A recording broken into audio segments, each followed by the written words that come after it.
آج آپ کی خدمت میں زمین سے مربوط 3 باتیں عرض ہوں گی، 2 مسئلے اور ایک حدیث تربیتی حق زمین جو ہماری گردنوں پر ہے، ایک ذمہ داری، وہ حدیث آپ کی خدمت میں عرض ہوگی۔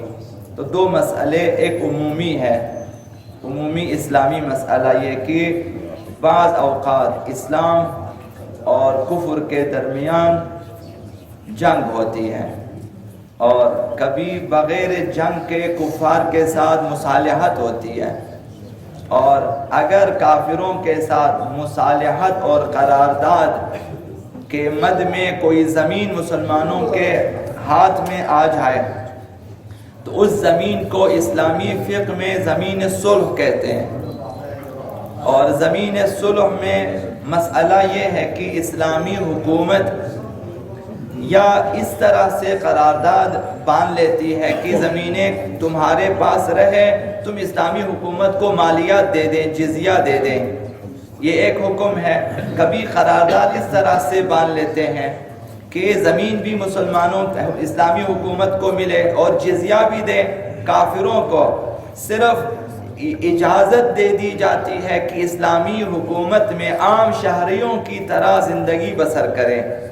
تو یہ زمین صلح کے کچھ احکام ہیں۔ دوسرا حکم مبتلا بھی ہے، دوسرا مسئلہ کہ گھروں میں مثلا کھیتوں میں یا باہر زمین اگر گیلی ہو، اس طرح سے گیلی ہو کہ اس کی تری دوسری چیز کو لگ سکتی ہو، اور وہاں کوئی نجاست گرے تو وہ پوری زمین نجس نہیں ہوگی، جس جگہ نجاست گری ہے وہی جگہ نجس ہوگی، گیلی زمین کا یہ حکم ہے، باقی جو جگہ ہیں وہ پاک رہے گی۔ یہ دوسرا مسئلہ زمین کے سلسلے میں۔ ایسا نہیں ہے کہ جیسے نہیں، چونکہ زمین گیلی اب سب نجس ہو جائے، ایسا نہیں ہے۔ گیلی جگہ جب نجاست گر جائے، خون گر جائے، پیشاب کے قطرے گر جائے مطلب کوئی اور، تو وہی جگہ نجس ہے۔ اب اس جگہ کو آپ اٹھا لیں مثلا، پھر باقی اب جو ہے باقی جگہ پاک رہے گی۔ جہاں تک نجاست نے سرایت کیا ہے وہ جگہ نجس ہے، باقی جگہ پاک ہے۔ گیلی ہونے کی وجہ سے، تر اور مرطوب ہونے کی وجہ سے ساری زمین نجس نہ ہوگی۔ اور تیسری چیز بات جو ہے وہ حدیث مبارکہ ہے۔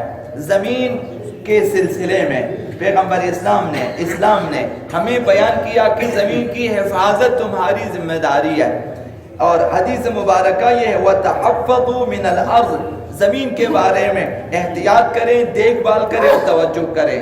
انہیں ہم سب کی گردن پہ زمین کا یہ حق ہے، زمین کو یہ مرتبہ دیا اسلام نے، فرمایا کہ تحفظوا من الارض، زمین کی حفاظت کیا کرو، زمین کی طرف توجہ دیا، انہیں دیکھ بھال کرو، اس کی نگہداری کرو، حفاظت کرو۔ فَإِنَّهَا أُمُّكُمْ، زمین تمہاری ماں ہے، زمین کو ماں کا درجہ دیا ہے۔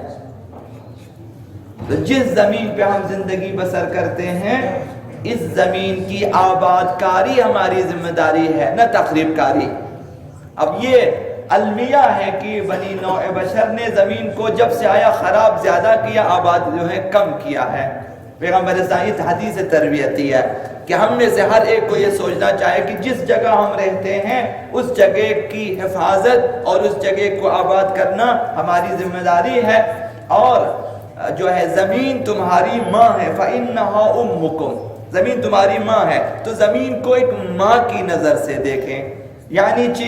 یعنی جس طرح فرزند ماں سے پیدا ہوتا ہے، ماں کی گود میں پلتا ہے، تربیت پاتا ہے اور پھر بڑا ہو جاتا ہے، تو ہم بھی پرورش یافتہ زمین ہے، ہم زمین کی سطح پہ پرورش پاتے ہیں، اور ہماری اصل بھی خاک ہے، ہم خاک سے پیدا ہوئے، اس لیے زمین ہماری ماں ہے۔ ماں کی طرح زمین کا خیال رکھنا اسلامی نقطہ نظر سے ضروری ہے۔ اور فرمائے وَلَيْسَ فِيهَا أَحَدٌ يَعْمَلُ، زمین کی دوسری خصوصیت کہ زمین کے بارے میں توجہ کرنے کے لیے فرمایا کہ توجہ کرو، زمین تمہاری ماں ہے۔ اور اس کی دوسری خصوصیت یہ ہے کہ وَلَيْسَ فِيهَا أَحَدٌ يَعْمَلُ، جو بھی شخص اس روئے زمین پہ کوئی بھی عمل انجام دے گا، اچھا یا برا، نیک یا بد، جو بھی عمل انجام دے گا، خیرن او شرا، اچھا عمل یا برا عمل، الا وہی مخبرۃ بہ، مگر قیامت کے لیے زمین گواہی دے گی جو بھی تو نے عمل کیا ہے۔ تو زمین کو ماں کا درجہ حاصل ہے دیکھ بھال کے حوالے سے، اور اس کو آباد کرنے کے حوالے سے، اس کو خراب نہ کرنے کے حوالے سے، اپنے ماحول کو، محیط زیست کو ہم جو ہے صاف رکھیں، ستھرا، یہ ایک اسلامی ذمہ داری ہے، خدائی ذمہ داری ہے۔